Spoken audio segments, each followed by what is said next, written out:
This video is sponsored by Wren. Marcus Aurelius is perhaps best known for his meditations on Stoic philosophy, and he has long symbolized the golden age of the Roman Empire. But his reign also saw the beginning of the decline of the empire. He was the last of the 5 good emperors. Climate change is the defining crisis of our time, and it is happening even more quickly than we feared. But we are far from powerless in the face of this global threat. That's why we are so proud to announce our sponsor for this video, Wren. Wren is a public benefit company with a mission to unlock the collective action of individuals against the climate crisis. It's a simple and effective way to make a difference in the climate crisis. Wren is a website where you can calculate your carbon footprint, then offset it by funding a diverse mix of carbon reduction projects like tree planting, mineral weathering, and rainforest protection. Once you sign up to make a monthly contribution to offset your carbon footprint, you receive monthly updates from the projects you support.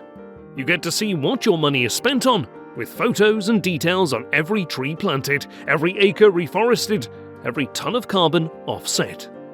We find their community tree planting project especially important. It pays subsistence farmers in East Africa to plant trees and sequester carbon. So far, this project has planted over 20 million trees, which helps absorb tons of carbon dioxide from the atmosphere every year and increase biodiversity. It will take a lot to end the climate crisis, and you can start helping today by learning more at wren.co. The first 100 people who sign up will have 10 extra trees planted in their name. Check out the links below. Now, let's get back to the video. Early life.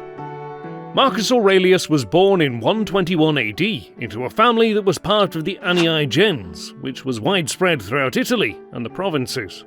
His given name was Marcus Annius Verus. His family originated from the southern Spanish province of Baetica, from a small town just southeast of Cordoba called Ucubi. Marcus lost his father at a very young age, not long after Marcus was born, probably in 124 during his father's praetorship. Marcus was described as a solemn child from his earliest infancy. Marcus, who barely got to know his father, still had fond memories of him. He would write this of his father many years later: "From my father's reputation and from my memory of him, I learned modesty and manliness." Due to his father's premature death, Marcus was adopted by his grandfather, who was a very distinguished man in public life in Rome at the time. He was consul no less than 3 times, an enormous mark of honor, considering the sitting emperor at the time, Hadrian himself, did not hold the office more than 3 times. Marcus remembered his grandfather later in life, and he wrote that he learned, "From my grandfather Verus, good character and avoidance of bad temper." Marcus Aurelius's grandfather was married to Rupilia Faustina, who was the daughter of Salonia Matidia, who in turn was the daughter of Trajan's sister Ulpia Marciana, making Marcus Aurelius a great-great-great-grandson of Trajan's sister. Hadrian himself was probably linked to the Anii, perhaps through Matida, suggesting that Marcus was part of Hadrian's dynastic plan from the start. Salonia Matida was a second cousin to Hadrian. Vibia Sabina, daughter of Salonia Matidia, was Hadrian's wife. It's likely that these family connections to the throne certainly helped Marcus get recognized by Hadrian, who perhaps saw something of himself in young Marcus. Hadrian had also lost his father at a young age and was brought up by a prominent relative. In Hadrian's case, it was Trajan. In his early years, Marcus would have been brought up by his mother, Lucilia Minor. The qualities in her which he remembered as influencing him were religious piety, generosity, not only refraining from wrongdoing, but even from thoughts of it, simplicity in diet, and to be far removed from the ways of the rich. Early on in his life, Marcus caught the attention of Hadrian, who personally enrolled him in the Order of Equites when Marcus was only 6 years old, and the year after, Marcus was enrolled, again by Hadrian, into the priestly college of the Salii. It is recorded that he fulfilled the various duties of the offices in the priesthood, in turn being the leader of the dance, the Vates, meaning prophet, and the Master of the Order. In this task, he was to initiate new members and formally dismiss those who left the Order. When Marcus was 12 years old, he adopted the dress and a little later the habits of endurance of the Philosopher. He followed his studies clad in a rough Greek cloak. He slept on the ground, and it was only at his mother's insistence that he consented, with reluctance, to sleep on a little bed strewn with skins. Marcus's solemn and serious devotion to his studies made an impression on Hadrian, who took a close interest in his upbringing from an early stage, as we've seen. Hadrian, playing on his name, Verus, meaning true, truthful, or genuine, nicknamed him Verissimus, meaning truest. The nickname stuck, and has even been found on coins and on an inscription. When Marcus was 14, he assumed the toga virilis, the toga of manhood. He would discard the striped toga of his childhood and assume the plain white toga of a man. Soon after his entrance into manhood, he was betrothed to Saonia Fabia, who was the daughter of Saonius Commodus at the request of Hadrian, probably in the year 136. Saonius Commodus would later be named as the heir to the imperial throne, so this was an enormous honour for young Marcus. Saonius never became emperor, however, as he died before Hadrian. After the betrothal, Marcus was given a new honour, that of being prefect of the city during the Feriae Latinae. During this time, when he became close with the Saoniae Commidae family, Marcus met a man who would have a great influence on his life, a Stoic philosopher called Apollonius of Chalcedon. Stoicism was by now the fashionable school of philosophy, and Apollonius was one of its leading advocates, and he came to educate Marcus. Herodes Atticus and Marcus Cornelius Fronto were two other prominent figures who were tasked with educating Marcus, both in oratory, Herodes in Greek, in which language he was outstanding among all the men of our time in the seriousness, fluency, and elegance of his diction, and Cornelius Fronto in Latin. As an orator, Fronto was highly regarded in ancient times. He was thought to be second only to Cicero. Many of Fronto's letters to Marcus have been preserved. They give a rare insight into the education of a future ruler.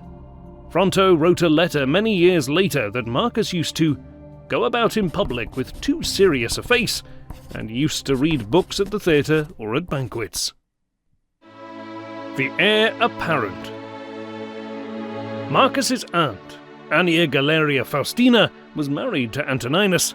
This Antoninus was now selected by Hadrian to become his successor on the imperial throne after Saonius' death.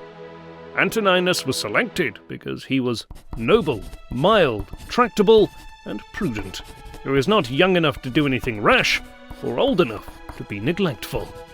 Another anecdote records that Antoninus was seen helping his old venerable father-in-law, Annius Verus, Marcus's grandfather, up the Senate steps. Hadrian found this such a moving scene that he decided to adopt Antoninus.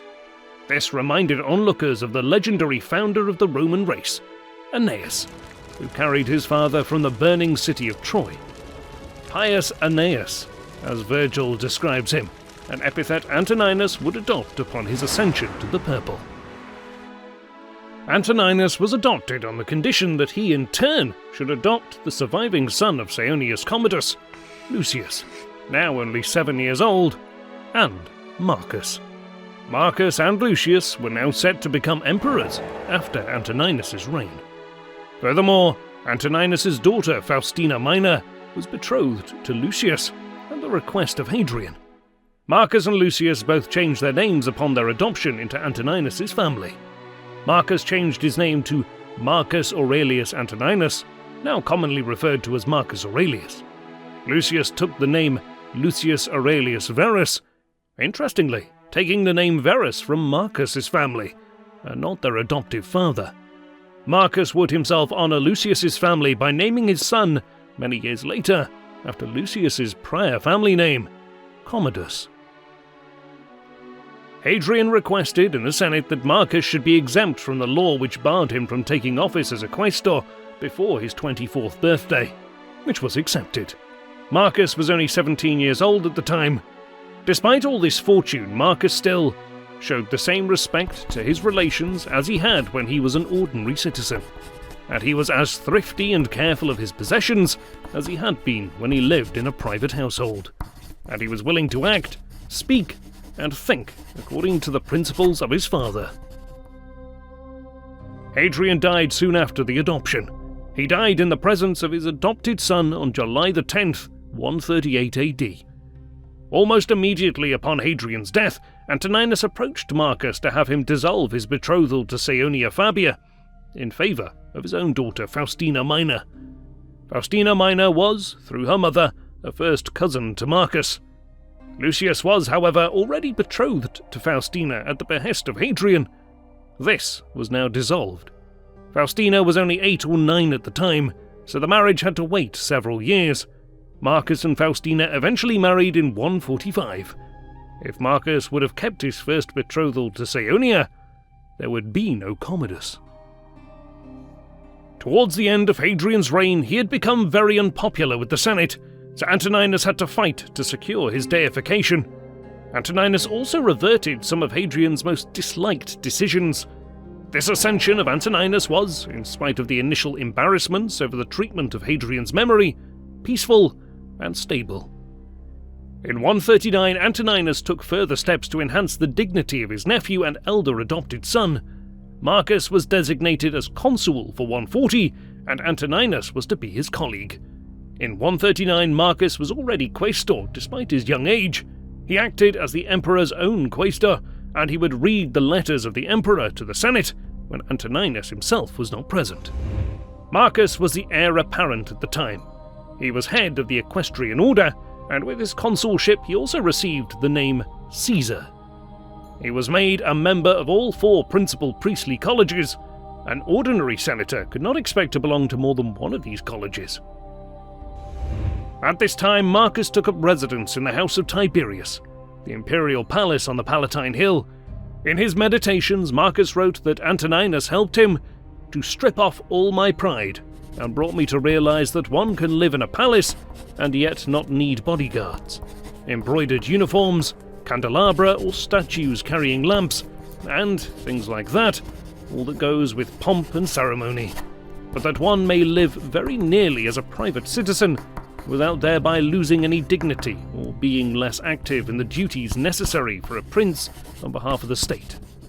His special role in Rome was evident, and the implication was clear to all: Marcus was to be the next emperor of Rome. In 145, Marcus was consul again, a rare honour for ordinary senators to achieve, and then only at a fairly old age. Marcus was only 22 years old at the time. This time, like the last, his colleague was the emperor himself. That same year, Marcus married Antoninus' daughter, Faustina, in April of 145. They had their first out of 14 children in 147, a daughter named Faustina, after her mother. She was born on the 30th of November, and the day after this occasion, on the 1st of December, Marcus was granted the tribunician power and imperium, or the authority over the armies and provinces of the emperor. Marcus's wife and the daughter of Antoninus, Faustina, got the title of Augusta at this time. At this point, Marcus was essentially co-ruler together with his adoptive father.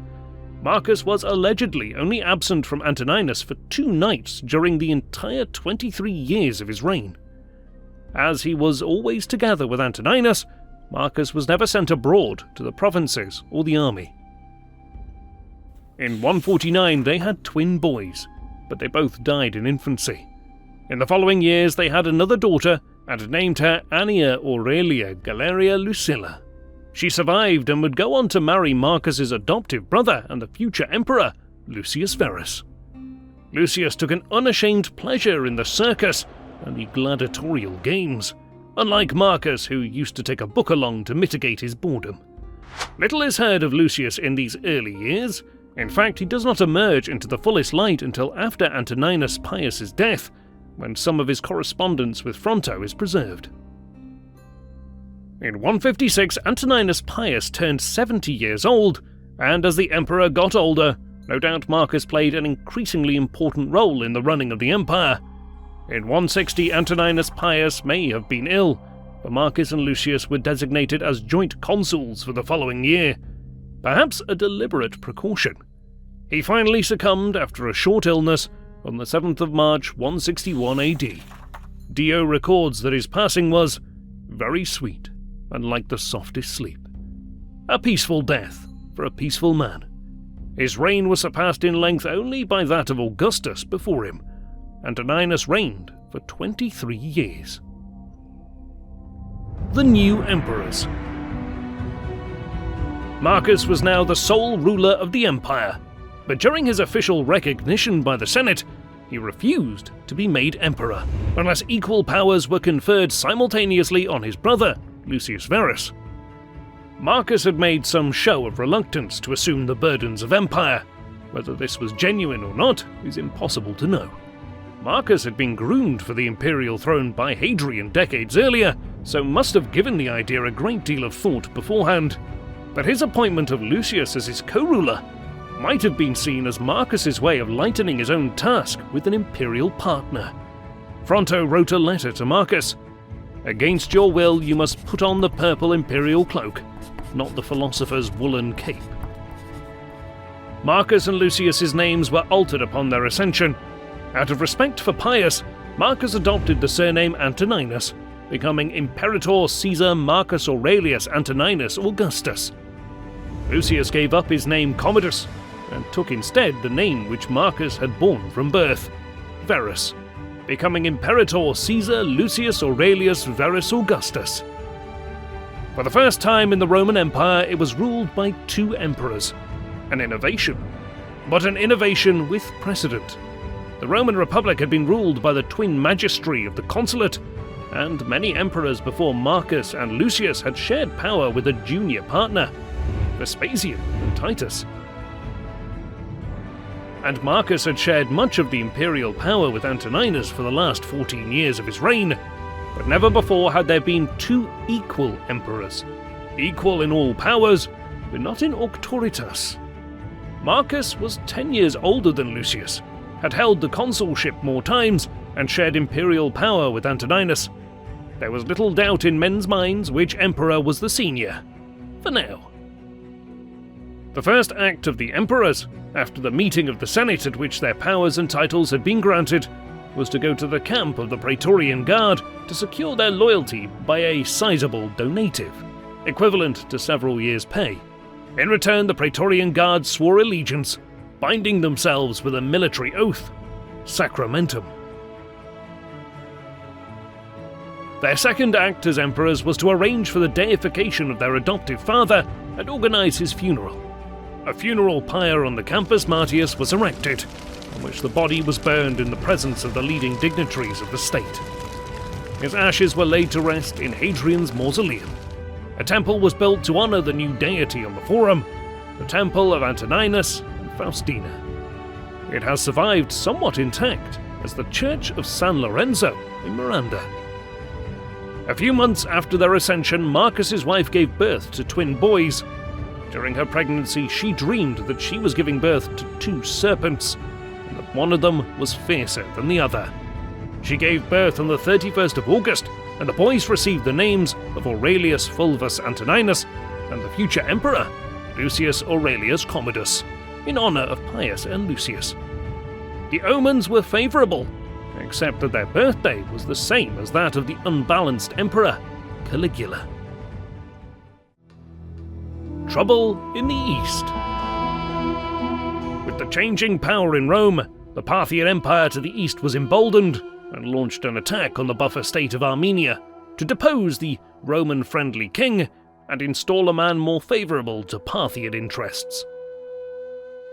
Vologases III, king of Parthia, installed his own nominee, Pacorus, a member of the Parthian royal family, on the Armenian throne.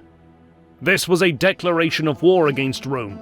Dealing with trouble in Armenia always lay in the first instance with the governor of Cappadocia, and this time it was a man named Sedatius Severianus, who decided to march into Armenia, probably ill-informed, thinking he could restore the situation alone and win military glory. He was trapped by the leading Parthian general, Khosroes, at Elagia, where Severianus soon realized he could not win. He committed suicide, and his legion was massacred. In the winter of 161 to 162, when the news from the east reached Rome, the Syrians were in a rebellious mood as their governor had been defeated by the Parthian army. Marcus and Lucius decided that one of them must go to the war in person. It was decided that Lucius would go, because he was physically robust and younger than Marcus, and better suited to military activity. You can see our previous video on Lucius Verus to see the war in more detail. But suffice to say that Lucius was able to win the war and burn down the palace in the capital of the Parthian Empire, Ctesiphon. Lucius had stayed far from the front lines, leaving direct command of the troops to more experienced men. Other parts of the empire saw invasion at the same time. The Chatti tribe crossed the frontier, invading Upper Germania and Raetia. And another war threatened in Britain. Neither Lucius or Marcus had any previous military experience, a deficiency in their education which Antoninus must be held responsible for. The war caused Marcus much anxiety at this time. He spent a 4-day holiday at Alsium on the Etrurian coast, a famous holiday resort, but he wrote to his old teacher Fronto that he was unable to relax because he was worried about the war and his brother. Fronto sent letters to Marcus full of historical analogies to show him that initial reverses in war could turn into victories.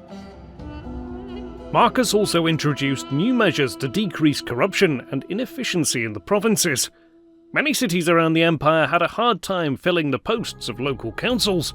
Marcus appointed supervisors to those posts and reduced the criteria for citizens to hold those posts, increasing the imperial administration, but the empire should, theoretically, run smoother. Dispatches soon arrived telling of the success in Armenia and Parthia. Meanwhile, Marcus had to deal with a legal matter pertaining to the will of his great-aunt Matida, who had just passed away. She had been enormously wealthy.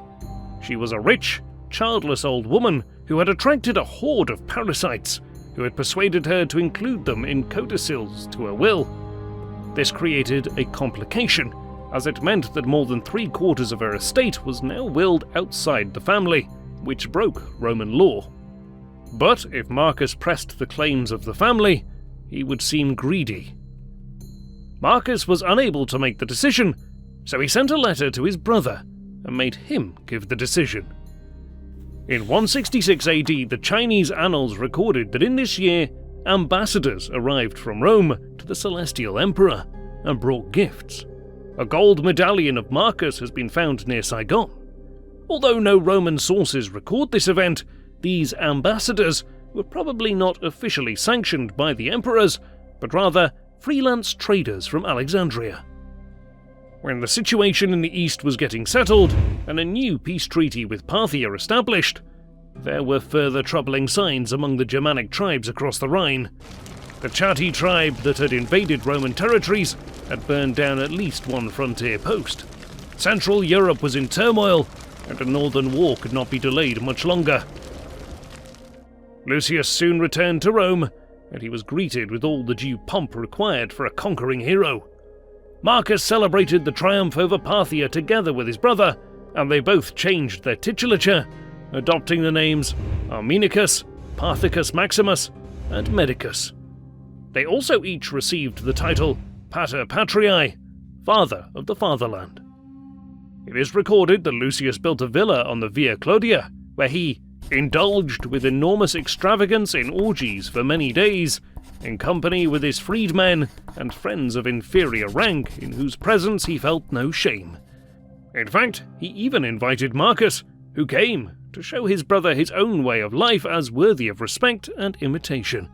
He stayed for 5 days in that same villa and devoted himself for the entire time to judicial business, while his brother was either banqueting or getting ready for a banquet. Lucius had brought with him more than just happy news of conquest. He brought the plague, now referred to as the Antonine Plague. We can't know for sure, but it seems that this was not the bubonic plague that would ravage Europe in later centuries, but rather measles or smallpox, but it was devastating nonetheless, and some 2 million people would succumb to the disease. The Northern War. The situation in the north was finally reaching the predicted breaking point. The tribes immediately beyond the Rhine and the Danube frontiers had been subjected to a Roman protectorate for a century and a half. Now they were under pressure from their northern neighbours. Big population movements had begun. Far out in the eastern steppe, in Central Asia, a great movement of nomadic peoples was underway, and pressure was building along the empire's eastern frontier. Goths were moving from Scandinavia into what is now Russia. This put pressure on the tribes bordering Rome and caused them to push into Roman territory in search of new land and security. A Roman expedition in the north had long been planned, but the emperors were delayed in Rome due to the plague. They had to calm the situation by performing certain rites and ceremonies. The emperors finally departed the capital in the spring of 168 AD. A warband of the Quadi and Marcomannic tribes had penetrated the frontier and had invaded northern Italy, laying siege to Aquileia. It seems like they scattered when the two emperors came close, and the Quadi king died about this time. They were anxious that Rome should approve the choice of successor, which had been the case in the old days.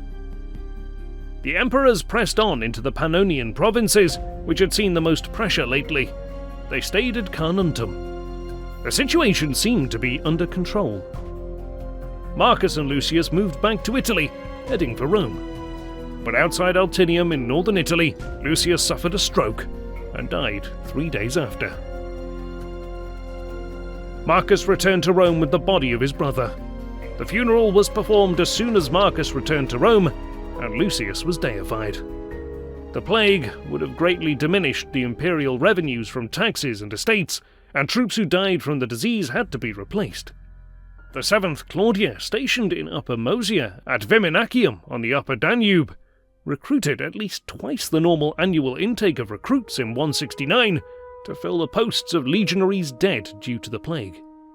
And the recent raids that had penetrated the frontiers revealed gaps in the defences that had to be plugged. New legions had to be raised, which would increase expenditure. So, to stem this pending economic crisis, Marcus held an auction of imperial property in the Forum of Trajan. Clothes, drinking cups, gold vases, statues, and paintings by great artists were sold during the auction. Marcus realized that new taxes would prove extremely unpopular and probably not very productive, so this imperial auction had more than a practical benefit. Another measure to strengthen the empire's finances was to debase the currency. Basically, minting more coins without being able to increase the supply of bullion. This debasing of the currency would set the precedent for future emperors, leaving the economy on the brink of disaster in future centuries, a fact Marcus Aurelius was unable to foresee. The chronology of the following war along the Danubian provinces, now commonly referred to as the Marcomannic Wars, is notoriously complex, for it is based on fragmentary and scattered sources. We'll do our best to reconstruct events as best we can. With Lucius's funeral taken care of and the imperial finances boosted, Marcus set off once again for the northern frontier. Heavy fighting had been ongoing primarily on the borders of the Pannonian provinces. It was unknown at the time, but when Marcus set out from Rome, he would not return for 7 years. He left late in the campaigning season and probably wintered at Sirmium. In the following year, 170, a massive offensive campaign across the Danube was planned. This offensive is nowhere fully recorded, so much of the campaign is guesswork. But it seems like it met with disaster. Shortly thereafter, northern Italy was once again penetrated by the Marcomanni, and Aquileia only narrowly escaped capture. The invasion was repulsed by Pompeianus and Pertinax, the future emperor. Claudius Fronto, one of the generals who made his name fighting Lucius's Parthian War, died in 170, after several successful battles against Germans and Lasciges. He fell, fighting for the Republic to the last. Fronto was governor of the 3 Dacian provinces and had just taken control of Upper Moesia, probably due to the sudden death of its governor. The situation was critical all along the Danubian frontier. It is reported that invaders reached as far as Achaia in Greece. Once the frontiers had been breached, they had met with virtually no opposition, leaving them free to burn and pillage. It's likely that this was due to Marcus's offensive campaign. He had gathered a massive force for his expedition, leaving parts of the frontier undermanned, which were exploited by the northern tribes. Many towns and forts had been destroyed. A sense of shock gripped the empire. Italy had not been invaded by a foreign enemy for hundreds of years. In the winter of 170 to 171, Marcus again moved to Carnuntum. He had realized that the Marcomanni and their allies were the main enemy. In 171, when Marcomanni tried to cross the Danube and return home with their plunder, they were trapped at the river crossing as they attempted to make their escape. Their force was destroyed, and the booty was returned to the provincials. In 171, the Moors crossed the Straits of Gibraltar and invaded Baetica, a senatorial province, which meant it didn't have any garrison to defend it. Aufidius Victorinus, a close friend of Marcus Aurelius, was sent to take command of the situation. A young man who had been going out to Baetica to serve as quaestor was redirected to Sardinia instead. This was Septimius Severus, the future emperor. Marcus met with embassies from many of the hostile tribes, and he was partly successful, as some tribes were content with peace, and others were given money. Some of the tribes received land in Dacia, Pannonia, Moesia, Germany, and Italy itself. This is regarded as the beginning of the barbarization of the empire. Perhaps it was seen as a prudent measure to further stabilize the Roman economy by bringing in more taxable people. Diplomatic activity also went on in Dacia, which was also somewhat successful, neutralizing the Astingi and Lacringes. With the situation along the border under control, another offensive campaign against the Marcomanni was planned for 172.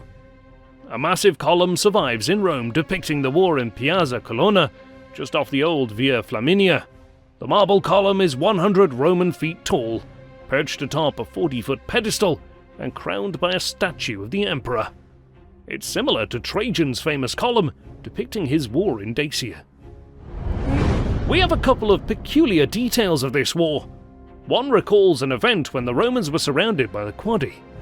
The Quadi had surrounded them in a place favourable to themselves, and the Romans were fighting bravely with their shields fitted close together. The barbarians held back from fighting, expecting that they would easily overcome the Romans, who were worn out by the heat and by thirst. They hemmed them in on all sides, so that they could not obtain water from anywhere, for they themselves were far superior in numbers.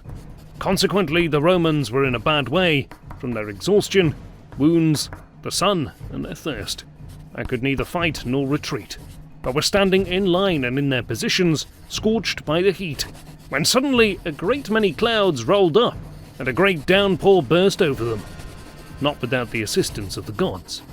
In fact, there is even a story to the effect that Arnufis, an Egyptian magician who was a companion of Marcus, had invoked by enchantments various deities, in particular Hermes Erios, and by these means brought on the rain. When the rain poured down, at first all turned their faces upward and let the rain fall into their mouths. Then some held out their shields and helmets to catch it, and not only took great gulps of it themselves, but gave it to their horses to drink. When the barbarians charged them, they drank and fought at the same time. Some, already wounded, actually gulped down the blood that poured into their helmets, along with the water. In fact, most of them were so eager to drink that they would have suffered seriously from the enemy's onslaught if a violent hailstorm and several thunderbolts had not fallen on the enemy. In fact, Marcus would later dedicate a temple to Hermes and depicted the god on his coin the same year. So something to that effect might have taken place, however unlikely it seems. The so-called miracle of the rain is also depicted on Marcus Aurelius's column. The downpour is personified as a frightening and semi-human figure with a gloomy face and long beard, whose hair melts into descending streams of water. Christian writers like Tertullian would later attribute this miracle to the Christian god rather than Hermes. Marcus was not present at this engagement, and it is believed to have been only a minor engagement, not the full Roman force, and the Chronicle of Eusebius claims that the Roman commander was Pertinax, the future emperor. By the end of the campaigning season of 172, victory of the Marcomanni led to Marcus imposing a treaty on the Marcomanni, with severe restrictions. Marcus and his son Commodus were given the title Germanicus as a result of this victory. But the war was not over yet. The war with the Quadi proved to be difficult. The Quadi refused to meet the Romans in a pitched battle, favouring guerrilla warfare. The legions had to adapt, and they were split up into smaller vexillations to better combat the Quadi mode of war.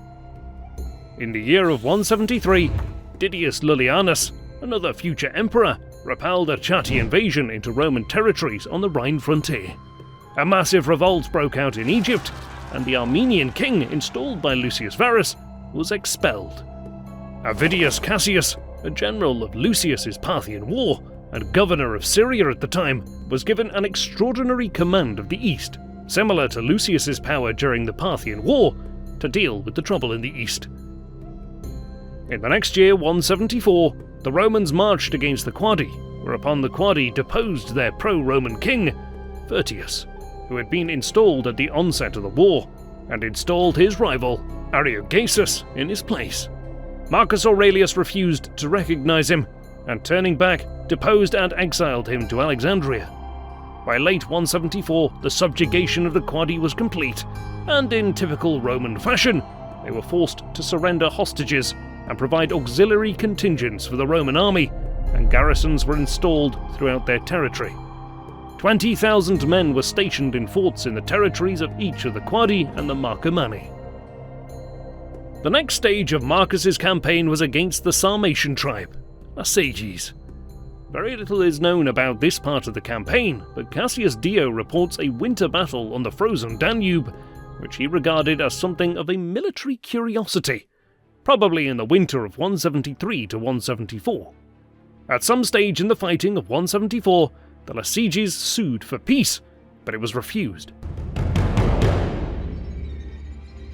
It seems that Marcus Aurelius intended to make their land into a province, but the campaign of 175 was barely underway in early spring when news reached Marcus that Avidius Cassius had raised the standard of rebellion and had been recognized as emperor in most of the eastern provinces, including Egypt.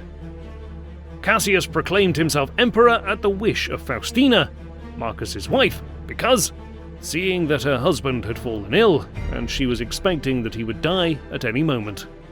Cassius Dio also reports that Marcus Aurelius was so weak physically that at first he could not endure the cold and, even after the soldiers had assembled at his command, would withdraw without addressing a word to them. He ate very little food, and that always at night. He could not take anything in the daytime, except some of the medicine called theriac.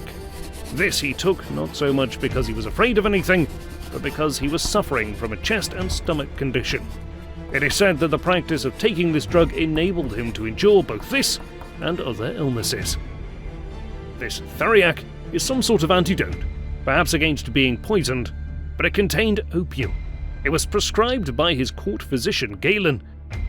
Even when news reached Cassius that Marcus Aurelius was still alive, he stayed the course of rebellion. Marcus was weak and sick. He was not long for this life, and Commodus was only 13 years old at the time, far too young to rule the empire. Commodus was in Rome when the news of rebellion reached the city, but he was sent to his father for his protection. And he was quickly proclaimed a man and made a full Roman citizen. Marcus made it clear that Commodus was to succeed him if anything were to happen to him. Cassius Dio recorded a speech from Marcus at this time. If the danger had been his personal danger alone, he would have been willing to set before the army or the Senate the issue between himself and Cassius, and would gladly have yielded the empire to him without fighting, if this had seemed to be for the common good. For it is for the common good that I continue to labour and undergo danger, and have spent so much time here outside Italy, although I am already old and weak, and unable to take food without pain, or sleep undisturbed. Avidius Cassius had 7 legions loyal to him, whereas Marcus Aurelius had around 26 legions, as well as the Praetorian Guard, so Marcus was clearly in a stronger position. Perhaps Cassius moved to Egypt to take control of the grain supply to Italy, but the civil war was averted by a centurion who cut down the usurper, and the head of Avidius Cassius was sent to Marcus Aurelius. Marcus was probably still campaigning against the SYBS when the news reached him, Cassius Dio records that, at the same time as news of many victories over different barbarians. Soon thereafter, Marcus was granted the title of Sarmaticus, conqueror of the Sarmatians. A practical step was now taken in the form of a decree forbidding any man to govern the province of his origin. Avidius Cassius originated from Syria, the province he governed upon his rebellion. Even if the civil war was averted, Marcus Aurelius decided to inspect the eastern provinces and secure their loyalty once again. Marcus chose Pertinax as a Comes Augusti, friend of the emperor, to accompany him to the east. The first part of the journey would have been by boat down the Danube before taking the road south across the Balkans into Thrace and on to Byzantium. Crossing into Bithynia, Marcus's route seems to have been across central Anatolia, eastwards first, perhaps to Ancyra, and then southeast towards the Taurus Mountains. In a small village called Halala in Cappadocia, Marcus Aurelius's wife, Faustina, died. Halala was renamed Faustiniopolis, and she was deified by the Senate. The emperor continued southward, but he did not stop in Antioch where Cassius had lived for 9 years, instead continuing into Palestine and Egypt. While in Egypt, he conducted himself like a private citizen and a philosopher at all the schools and temples. In fact, everywhere. In Alexandria, he met with ambassadors of the Parthians to ratify their peace treaty. It was finally time for Marcus to return to Rome once more, but he took the route by Smyrna, in Asia Minor and Athens. Cassius Dio reports that in Athens, he bestowed honours on the Athenians, and he established teachers at Athens in every academic discipline for the benefit of mankind, and he granted them an annual salary. Marcus Aurelius was back in Rome in late autumn of 176, and a triumph was prepared for the war in the north. Commodus was given imperium to ride with his father in the procession, and he was to be consul in the following year. Then, only aged 15, the youngest consul in Rome hitherto. The triumph was celebrated on the 23rd of December. Only one rather odd detail is recorded. Marcus is said to have ran beside the triumphal chariot in which his son sat in the Circus Flaminius. This was to do honour to the spectators, and Commodus presumably had to stay in the chariot to control the horses. Still, some clearly found the scene rather striking. Marcus was also voted a triumphal arch by the Senate in honour of his victories, because surpassing all the glories of all the greatest imperatores before him, having wiped out or subjugated the most warlike peoples. Perhaps a column was voted to him at this time as well. In the following year, 177, Commodus was consul, and he was also granted the tribunician power and the name Augustus, and all the other titles, honours and powers of an emperor, making him joint emperor with his father. His succession was now assured. A couple of rulings in legal decisions from this period of joint rule survive. An interesting case of matricide came up, and their joint ruling were as follows.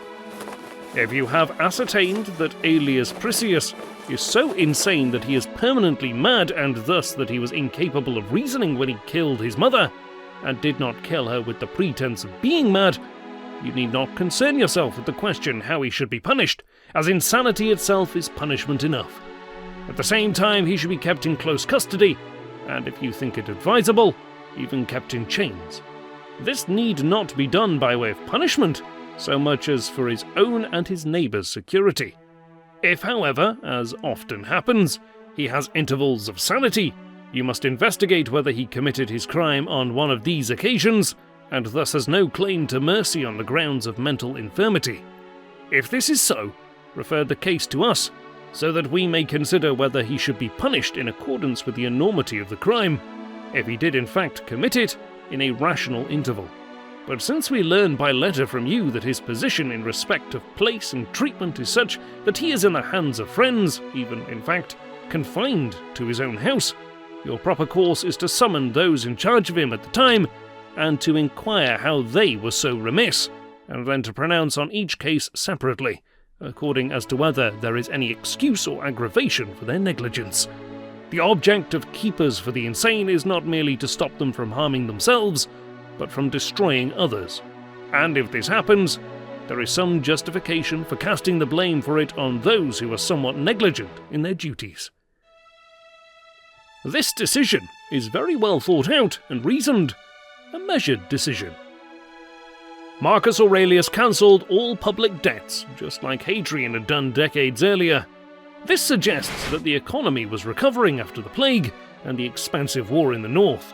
Unfortunately, at the same time as the economic position was showing signs of recovery, the situation on the Danube was deteriorating. Marcus realised his presence in the north was once again required. Aurelius Victor describes a remarkable scene. Marcus was so outstanding for his wisdom, lenience, innocence of character and literary attainments that when he was about to set off against the Marcomanni with his son Commodus, whom he had made Caesar, he was surrounded by a crowd of philosophers who were protesting that he should not commit himself to the expedition and to battle before he had expounded the difficulties and obscurities of the philosophical schools. Thus it was feared, from zeal for philosophy, that the uncertainties of war would affect his safety. And so greatly did the liberal arts flourish in his reign that I would think it the glory of the times.